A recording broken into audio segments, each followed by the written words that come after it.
So will Donald Trump end Russian-Ukrainian war, or is it all about simulating turbulent activity? These topics we'll discuss right now. My name is Irina Uzlova, and today with us is Yuri Rashkin, host of YouTube channel Rashkin Report and Rashkin Report in English. Yuri, hello. Glad to see you. Thank you for joining us. Glad to see you, Irina. We are seeing each other now almost every day, it seems, and it's exciting because we do it in English and in Russian, and we're glad to continue this explaining, kind of building our community of our listeners and viewers out into English language space. It's very exciting. Mm-hmm. And it seems to me that in the nearest future we will do it all in Ukrainian too, I hope and believe. Yes, that is my hope as well. Yes, I think we're getting there. I mean, I listen to so much Ukrainian, it should just start coming out of me at this point. But nonetheless, let's do this one in English. Yes, but challenge accepted. Ukrainian President Volodymyr Zelensky is in Kupiansk, which Putin and his troops have never been able to occupy.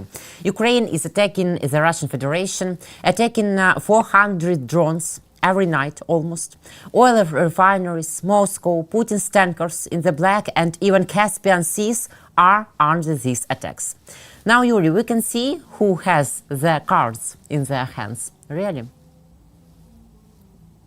We see that we have a president that should be concentrating on showing that the past administration was incorrect, that it was too timid in its support for Ukraine, and we should have a president who says that I will reverse, terrible policies and I will strengthen support for Ukraine.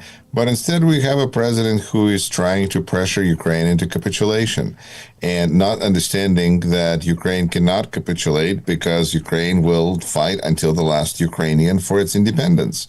And this is something that if we were offered to, surrender, because if we were offered to surrender to Canada, it would be kind of, not so bad. But I think that Russia is not Canada, and the United States doesn't have really a clue of what Ukrainians are dealing with and looking at comparisons. Because, for instance, I think drones is a really nice way to send a message of how vulnerable people are, how Ukrainian cities have become human safaris with drones hunting, and this is obviously not everywhere all the time, but how can you make peace with a country like that? This is just the situation is escalating all the time. And for our president, it seems like it's the constant search for who is going to sign this deal, the next deal that he's got going. And if he doesn't work, who can he blame? And he looks at this and he says, well, Steve Witkoff, well, that's not, I can't blame Steve. Steve's a nice guy. I mean, he plays golf, president's buddy, what did he do? He's just really helping out. Can't blame him. Can we blame Jared Kushner? No, we can't blame Jared Kushner. He's a family member. Those are very prized possession in Trump world. So can't blame Jared Kushner. What about Marco Rubio? Well, yeah, we could, but Marco Rubio is doing everything he can to show that he is just as cruel and just as, the no guarantees until peace deal is signed. So he's trying to show this is not his fault, that this is all failing as well. Can we blame General Kellogg? No, General Kellogg said, we're 10 meters away from victory, or whatever the heck he said exactly, but the 10 meters was, we're so close. We're not that close. If we're talking about territories, we're talking about people trying to shift the responsibility for a failed attempt at a policy. And so can we blame Putin? No, we can't blame Putin because, he's that bloodthirsty vampire that Donald Trump seems to just really hold in high regard and high esteem. So no, we can't blame Putin. Well, who do we have left? Zelensky. Oh, that's right. Come here. This is very much a blame shifting operation while Russia continues to try to push its narrative and tries to push its terror operation and war against Ukrainian people, thinking that under this pressure, they somehow will gain something. It appears that Russian forces are not able to succeed on the front lines, and they're trying. That's why they need Donald Trump so bad, because they need help in trying to accomplish their objectives at the negotiation table, things that they were not able to accomplish at the front. Russian dictator Putin's advisor Yuri Ushakov says that Donbas is Russian territory. They will return it by military or diplomatic means. Ushakov also says that there may not be Russian military in the potential buffer zone in Donbas, but there may be Russian guards. As we can see, the Kremlin's goals for the occupation and surrender of Ukraine are unchanged, Yuri. Can we state that the Kremlin is simply using negotiations as a weapon, and that in reality the peace efforts of Trump, who is on a leash in Russia, are collapsing? I think it's also fair to remind those who are listening to this, who are native English speakers, to what extent this is a spit in the face to talk about Donbass and being as part of Russia and Russian speaking. People there have suffered more than anybody practically from Russian aggression. The Russian aggression is aimed, first of all, against Russian speakers and then people who at some point could have claimed some interest in being part of Russia. But at this point, this is why Ukraine fights so hard, because it looks at being occupied by people who do not bring any goodwill and just bring more terror and genocide. And so when Ushakov says that Donbass is part of Russia and it's going to take it one way or another, it highlights that these bloodthirsty vampires, I mean, it almost practically, it feels like they have blood dripping from their, claws, and because it's just so inhumane, so lacking in empathy, trying to understand a world that is so much more complex than what they think it is, because they don't see certain colors of the rainbow.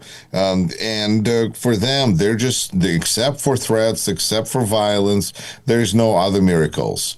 And so Russia is going to do what Russia does, and you might as well face it, that's what, that Russia thinks that it's doing well enough that it doesn't need to change its approach. There's this, in rhetoric, there's a problem cause solution, where you have to first persuade people there's a problem, then there's a cause to this problem, then they'll be willing to listen to a solution. And the first part is people have to believe there's a problem. If there is no problem, then they're not going to change their solution. And we see this throughout history. So in Ushakov's case, we just see a state that thinks that it's doing well enough. And that's why Ukraine needs to be continuously hitting the oil refineries, because it's not about reaching the brain center there with the Russian regime. They're going to think that they're just going to keep doing what they're doing unless they get what they want to get, because they think they'll get it. But it's about emptying out their pocketbooks. It's about emptying out Russian wallet. And whether it is done through their shadow fleet, which apparently, according to our own President Donald Trump, it's okay to attack and confiscate oil tankers. So, well, is this like a permission for Ukrainians to do that? This is all just different world in which Russia is trying to communicate, and all it's sending a message is that it is struggling and it needs to be stopped on the level of disabling this machine. And this machine can only be disabled by emptying out its wallets. And I think that's where attacks are so important. On the oil refineries, this is where Shadow Fleet can play an important part, and this is where taking Russian money and from frozen in the West, that we now see Russia is finally starting to sue for that money, because they're getting nervous because they know they're not getting it back. And so they're using all of this. Is not, well, we haven't used it, we haven't even tried getting it. They're trying everything now. And if Europe is serious, Europe needs to take that Russian money and it needs to spend it on Ukraine quickly, because that's going to send a message that it's going to hit where Russia cares, wallet. It's got to be not the people's pocket wallet. No, that doesn't matter. It's Putin's wallet. It's his ability to wage war. The war has to be more expensive than the money he is bringing in, than the money he has. This has to be just a toy he can no longer afford to have. But we pay Donald Trump for all American weapon, and he recognized that he doesn't give us any money, any weapon, and he even often really proud because of it. But I don't see any reasons to be proud of such things. But for Donald Trump, it's or he wish a big business with or big deals with Russian Federation. But we see that Russian Federation is really in a rather bad situation, under attacks and under one step before economic crisis. Yes, and Trump could have been much more successful if he decided to finish Putin off rather than trying to rescue him and now have this crazy idea about rebuilding Russia the same ways we're going to rebuild Ukraine. It's not surprising because for the last year it was obvious that he was going to try to remove all the sanctions, to try to bring Russia back. This is part of the reason that meetings of G20, G7 were having such problems in the first term of Trump because he kept trying to bring Putin into the room. This is not new. The interesting thing to me was, I suppose, a year ago, is to see if Trump will, since he's not going to help Ukraine, but if he actually just going to walk away and say, you know what? You guys, I'm an isolationist. MAGA, MAGA, MAGA. If Europe over there, want to fight your wars, then you do that. I'm not going to be a part of it. I'm going to be like the second coming of Monroe. I'm going to be dealing with Canada. I'm going to be dealing with Greenland and Venezuela. That would have been one kind of crazy. But we instead see that Trump wants to very much still be engaged and still continue to push Europe to try to push it away from Ukraine. And of course, that is, for whatever explanation Trump may want to give, this is directly helping Putin. So this means that we are not just salesmen, women of arms, and we are not the arsenal of democracy, but for money now, not for free, like with Biden was. That Biden, he fell asleep at things. Now Trump falls asleep at the department meetings, whatever. So this is the kind of president we have, but we're not just selling things, not to mention that we have Secretary of the Army Dan Driscoll, who travels to Ukraine, and from what I'm hearing, announces that we can't produce enough weapons because, well, let's be realistic. So this constant idea of realism, somehow it pushes Ukraine in Russian arms, even though reality doesn't support it on any part. It doesn't support it in terms of Russia winning, because Russia is not winning, and it doesn't support it from the Americans being tired of this because Americans continue to support Ukraine. So we just have these two leaders at the top who are trying to make this deal and cut out Ukraine, American people, and Europe out of this and just push Ukraine into a bad deal. Because in part, I think that Trump thinks that he can intimidate enough Zelensky and his people. They've got rid of this bad Yermak. They've got rid of some of those people, but they can just really push through, and with incentives, with different things, 10 years off without tariffs. It's much better than tomahawks or whatever it is that Witkoff said over there when he was trying to promote the idea of peace with trade instead of weapons. Trump doesn't have to intimidate every Ukrainian, but he can create a conflict situation between Zelensky and Ukrainians who will never accept this, and therefore, for him, it's all the same to Trump, which is why I think it was really such a good move on Zelensky's part to shift the responsibility to the people of Ukraine via referendum, and saying that this needs to be decided on a referendum, because it's certain things have benefit of also not just being a good political decision, but also being true, because this is a good diplomacy, because it extends the time. Because how can you have a referendum if there's people shooting and drones flying around hunting? You can't have fair elections. I mean, Trump knows all about fair elections, right? All about respecting election results, right?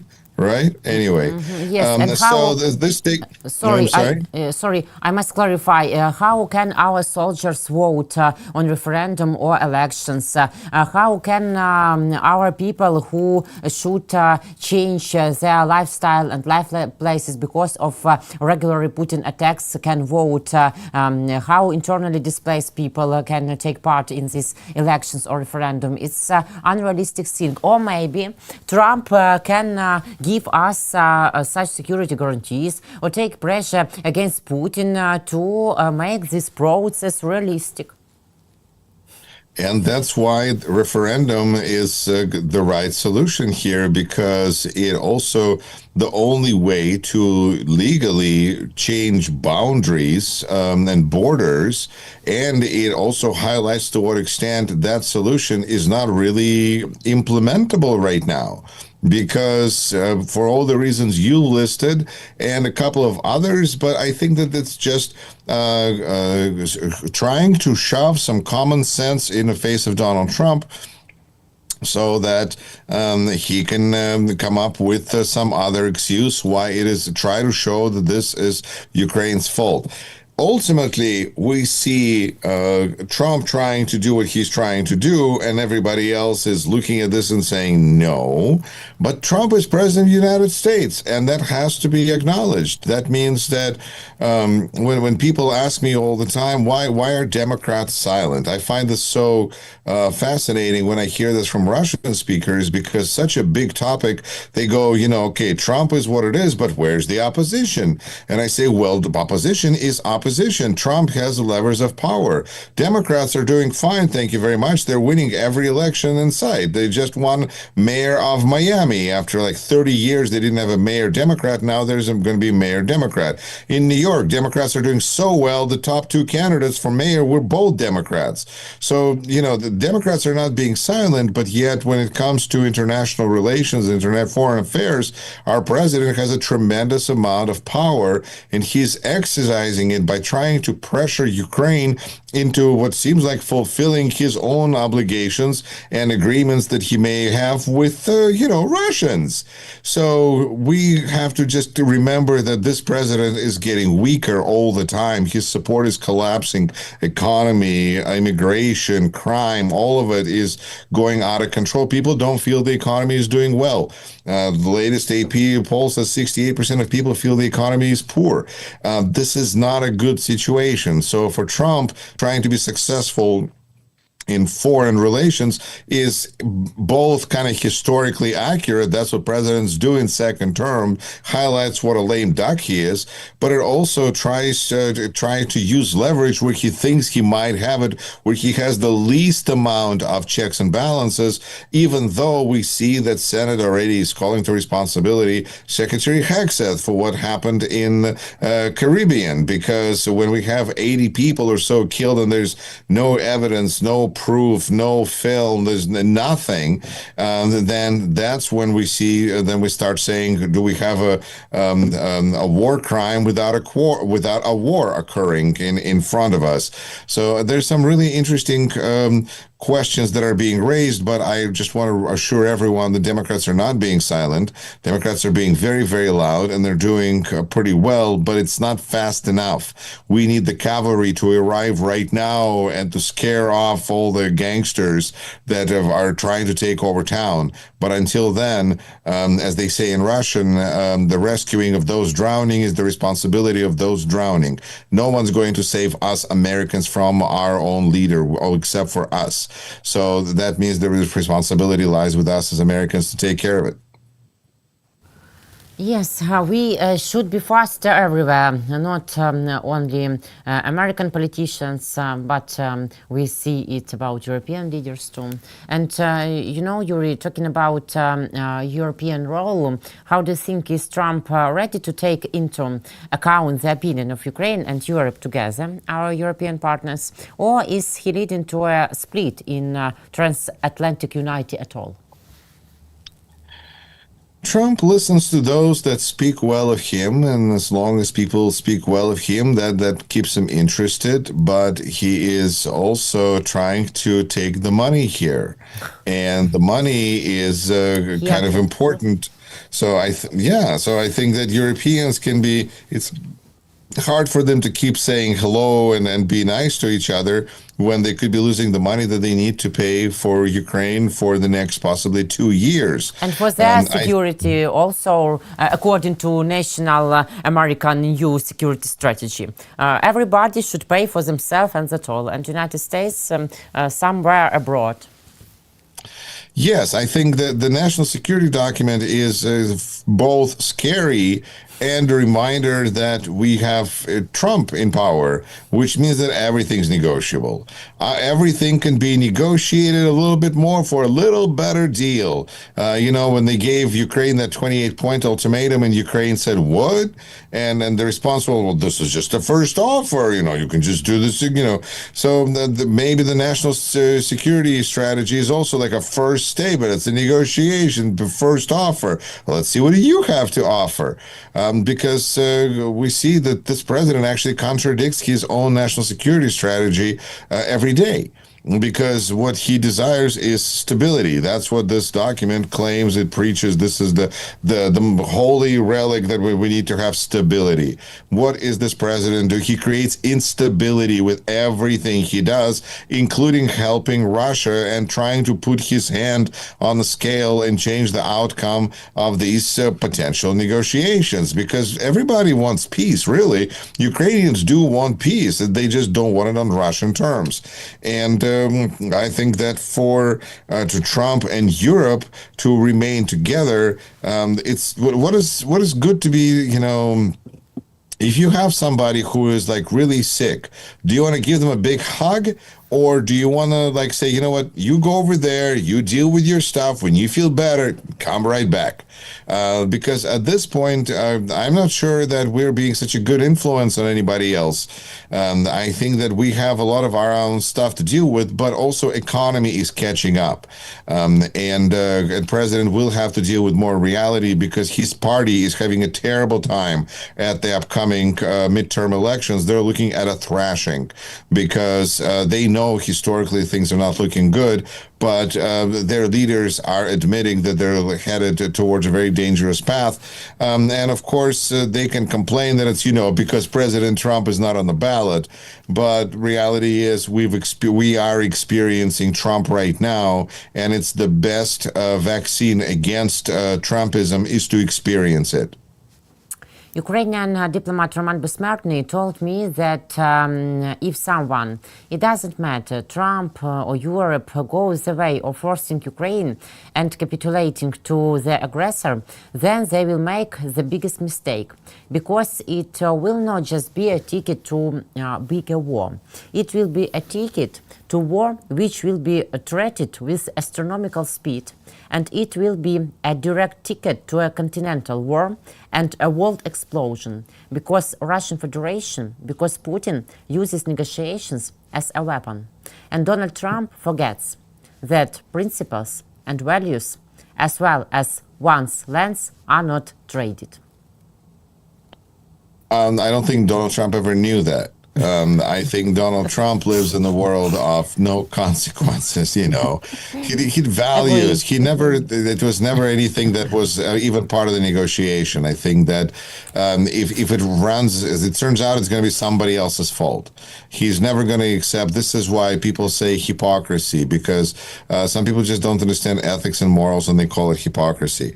But in this case, he thinks that he can do anything he wants and there will be no consequences. And all too often he has been right, because he is, for crying out loud, President of the United States for the second time. And so I think that he can make his statements and then desires and then push his agenda forward, but it's whether it actually is realistic or not, what's going to be the consequences. He doesn't care if there's going to be a big war. In one way for him, to make America great again is to make Europe weak, to make Europe, remember when America was great after World War II, because Europe was destroyed by World War II. Therefore, it's one way to beat the competition, to destroy them before you destroy yourself. This is a very troubled administration led by a very troubled person who is having a difficult time keeping his physical functions together, and at the same time has access to nuclear weapons. So I think it's both treating him carefully, understanding that he has a lot of lackeys surrounding him who try to make his wishes come true. And we see this when it comes to persecution of senators and congressmen who spoke out against military following illegal orders. So it's not just statements by Trump. There's actually also a mechanism that seems to be trying to, the persecutionary mechanism that does exist. And I think for Ukraine, which knows that it will not surrender, that it will not sign a second Budapest memorandum, which, by the way, I hear they cannot find the original version of. And if they can't find the original copy, does it mean that Budapest memorandum is off and Ukraine can get back its nuclear weapons? Because I think they would like that. I think that we're just moving into a world where there is no world order, where there's insecurity, where there's going to be those that are better prepared to deal with consequences and those that are less well prepared to deal with consequences. And Ukraine can follow an example of certain other states, including starting with Israel, in understanding of how to handle a foreign threat and militarizing its society.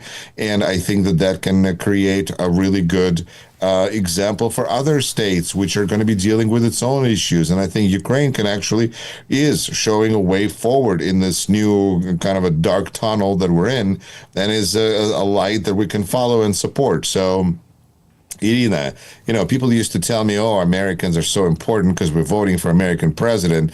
Okay, we did our part. But Ukrainians, you're so important because you're keeping, the light of democracy burning right now. Thank you. Thank you. Thank you for your support, for your words and your position and your time today and always. You're glad to see you every day, in all languages in general. Thank you. See you in a few days. Take care. See you soon. Take care. Yuri Rashkin, host of YouTube channel Rashkin Report and Rashkin Report in English. My name is Irina Uzlova. Guys, thank you for watching us. Please subscribe to our YouTube channels, War and Politics 24, Rashkin Report in English, Rashkin News. Thank you. Take care. Follow me on Substack, please, if you'd be so kind. Thank you. And it's important too. Thank you.